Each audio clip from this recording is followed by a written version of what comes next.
Hi, my name's Rain and I am an autistic artist who isn't limited by medium. I love to learn as I go and discover new things all the time. And today I'm going to answer your questions. I asked you over on Instagram and TikTok if you had anything that you wanted to ask me, and you came with your questions. I wanted to keep this Q&A pretty chill and relaxed, as well as keeping the questions open to things more than just crochet, which is what I'm probably most known for. If you're new here, I'm a small business owner doing my very best and sharing my experiences so that you can learn from them too. So let's get into the questions. Which one of your projects are you the most proud of? I would love to say that one specific project comes into mind, but honestly, I'm so proud of everything I make. Every stitch in a crochet project, every single brush stroke in a painting, everything just feels so special to me. I feel so privileged to be able to do it. I don't know if this person was talking specifically about crochet projects or projects in general, so I think I'd have to say for projects in general, this painting. This was one of the first serious paintings that I created on canvas, and it took 6 months from start to finish, and she's still not varnished, and it's been a couple of years. I am so scared of varnishing her and screwing it up, but I'm gonna do it over the next few months while the weather's warmer, because you need ventilation when you varnish, and my house doesn't have any, so we're gonna have to have a nice warm day outside. But as soon as she's varnished, she will be available to purchase, which is a scary step, but I know somebody's going to love her, so it's okay. Going into this painting, I knew that she was going to be a warrior of the sun, but I didn't have a whole lot else planned, so she came to life as I painted. I do kind of miss painting, and every time that I look at her, I get the urge to paint again. It's been a while since I had the space and time that I need for a project like this. If we're talking crochet, then I've got to be honest, this bunny hood family project absolutely wins. I was so excited to be asked to create this little group of family bunny hoods for a family, and it was just so fun to make, and I love it. It's so cute.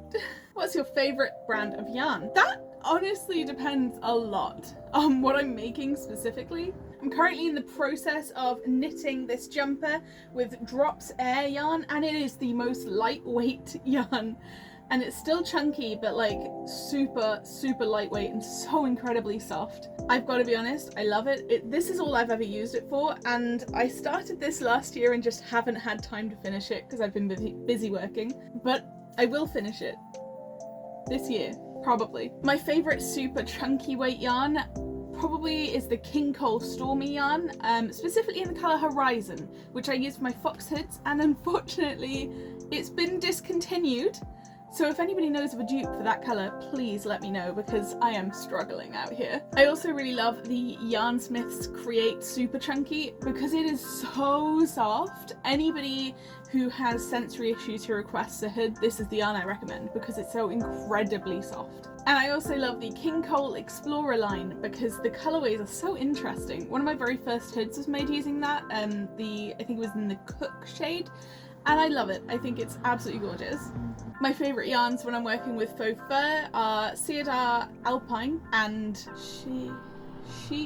I'm gonna show it on screen because I don't know how to pronounce it, but the Furry Tales line of yarn. There are so many different colours and it's really nice and soft. I think I prefer working with the Cedar Alpine, but it comes in much smaller skeins and also a much smaller range of colours. And for cotton, I love Drops yarns. I like Drops Paris as an Aran weight, and I'm really liking Drops Belle for some of my bandanas, which I'll be showing you. But honestly, I just love trying out different yarns. I'm happy to give different yarns a go as long as I can get hold of them here in the UK. What are you planning to crochet for this summer months? This has been a big one. I was so nervous about the weather getting warmer, especially as the hoods that I'm quite well known for are very cold weather dependent. They don't go so well in the warmer weather. They're very cozy, very warm and comfy. So I really didn't know what I was gonna do in the summer, and I probably should have planned a little bit better, but I just got carried away with everything. I felt honestly kind of clueless on what I was going to make until I helped my friend Alex of Red Panda Crocheters test this wonderful watermelon bandana pattern. I had so much fun creating this, and it's for such a wonderful cause. I'd forgotten how much I enjoyed crocheting bandanas. I made a couple when I very first learned crochet. They have not seen the outside world. Let me know if you'd like to see them though. Maybe I'll dig them out from somewhere. But I love crocheting this watermelon bandana so much, so I'll be making a bunch of these over the summer with a portion of profits going to support families in Palestine. I'm also working really hard on my own bandana pattern for a sunflower themed bandana. Now, if you know me, you'll know that sunflowers are one of my favourite flowers. So I was really excited about this. It's still in development. Be patient. It's not perfect yet, but this is the pattern. And I've got these little bits on the ends. I'm very excited. I love it. It's super soft, super comfy. It's made of cotton. And this, I'll be making a bunch of these once I perfected the pattern. And once it's been tested, I will also be selling the pattern, which is something that I'm really trying to work on this year, is designing and making patterns. I also knew that I really wanted to keep my animal ear theme going over the summer, but the hoods are so warm. So I'm working on making these really cute headphone accessories. This is the first one. This is the only one I got to show you right now, but it's super cute. Little frog eyes. And I've made this differently to a lot of the ones that I've seen out there. It's using a different stitch, and I've also made my own buttons for it. And there's a few differences. So I will be selling this pattern as well, once again it's been tested, along with some other attachments to go on it, not just frog eyes. Other than that, I want to make a few of the wildflower bandanas by Nastia Crochets. I think I pronounced that right. I'll be making this strawberry cow bucket hat pattern from Crocheted by Drew. And finally, I want to make some more of these dragonfly bandana patterns because I think they're really pretty. Do you have anything that you'd like to see me make for the summer though? Let me know, because I am open to all ideas, so leave a comment. Let me know what you'd like to see. How do you crochet with fur? It's so hard. Yeah. Yeah, it is. There's no getting around that. Working with faux fur yarn can be incredibly intimidating, and I will have a video coming out later in the year with all of my tips for managing it. But one tip that I recommend to anyone who has never tried faux fur yarn before but wants to give it a go, it's gonna sound wild, and you need to be relatively confident with crocheting in general, but close your eyes. I know, it sounds ridiculous, but literally that. Crochet with your eyes closed. It'll force you to feel for the stitches. It will take some getting used to and it won't feel right, but it gets easier and it forces you to rely on your sense of touch. It is so hard to see your stitches in faux fur yarn, almost impossible, especially if you're working with black faux fur. So it just gets frustrating if you keep trying to see your stitches, and if you're feeling for them, it becomes a lot more natural and a lot quicker. I promise, it sounds absolutely ridiculous, but it genuinely helped me. That is what I did for my first faux fur hood. I closed my eyes and crocheted a significant amount of it just with my eyes closed. Close your eyes. Can you give advice on learning to read patterns? Some of them are so confusing. This is another one of my Crochet for Beginners videos that I want to do this year. But if you want a head start before I make that video, I recommend looking for patterns that have videos with them, or that come with video tutorials included. I include video tutorials in my patterns because I know that people learn in different ways. So if you want to buy my pattern, you can do that down below, and that has videos with it. But generally, following a video alongside a written pattern can really help to make learning that written pattern a lot easier. It's not perfect, it's not a perfect situation, and I will be covering a lot more in detail in my video that's coming up. But following a video along with a written pattern just makes it a little easier to follow and understand what each stitch is supposed to be, or what each code is. But if you're struggling to read patterns, comment down below to let me know specifically what it is that you're struggling with, and I'll be sure to include that in my more in-depth video about it. How much is a custom hood, and do you plan on selling patterns? I do take commissions over on my Ko-fi, and you can find the links for that below, with a whole page on my website including pricing information and everything you need to know about ordering a custom hood, so that is all there. But as for the pattern, I get asked this all the time, and in most of my videos I do tag the creator in it, but if you don't know, the pattern is not mine to sell. The ears that I include on my hoods are my own pattern, and you can buy most of those through my 6-in-1 beanie pattern bundle, which again I'll link down below. They're also available individually in there if you don't want to buy the whole bundle. But the base hood itself is the Horned Cowl by Crocheted by Drew, and I'll include a link to it on Etsy down below, so you can make your own. Everything is out there.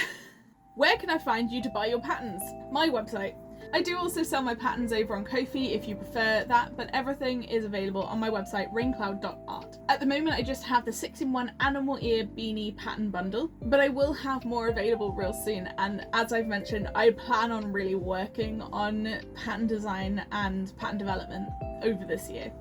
Be sure to join my newsletter if you want to be notified when new patterns are released. Where did you get your glasses chain and your glasses? They are awesome. Thank you.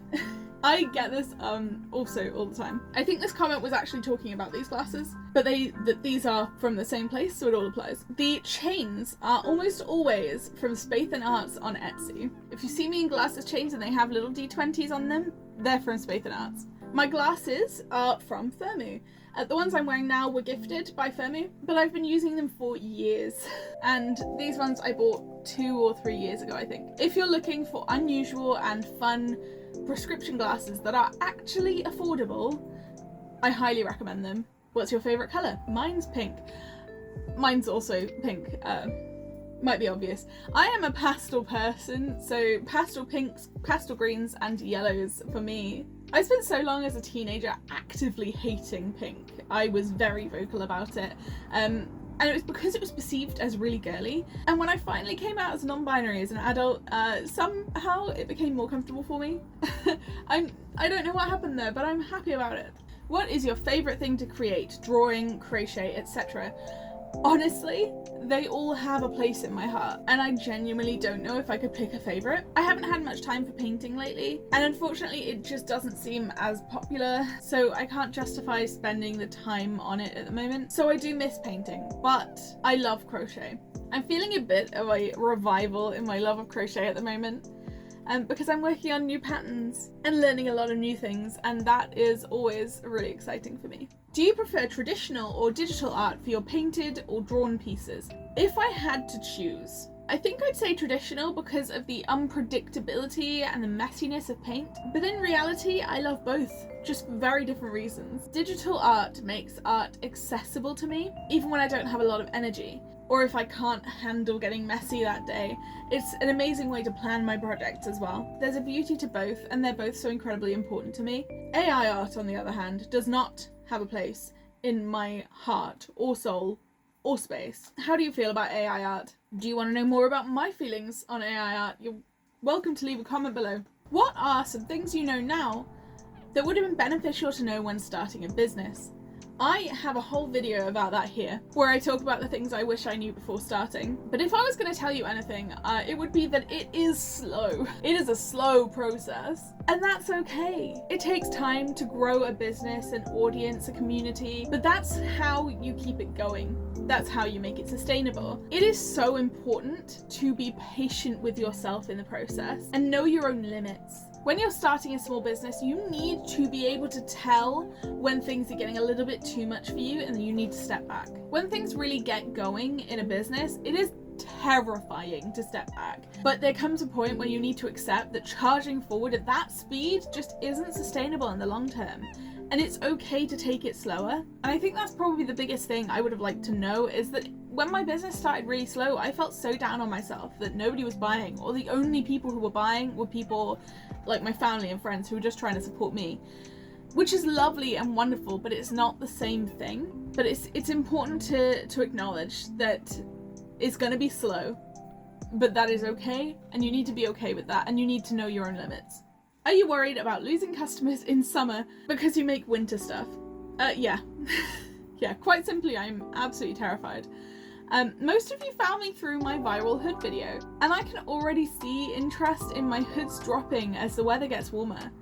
And that is so scary to me. I cannot explain it, but I am learning to accept it and adapt to what people want and need now. My hoods will still be available as commissions all year round, because there are so many people in the southern hemisphere who want them as well. But I'm working on summer patterns and products to try and continue building my business as the weather is warmer, and try and keep this being sustainable. It's okay to be terrified about things as your business grows, but the important thing is learning to manage that. This downtime has given me time to explore new things like making patterns and bandanas. It's given me time to work on this YouTube channel and my other social media. It's scary.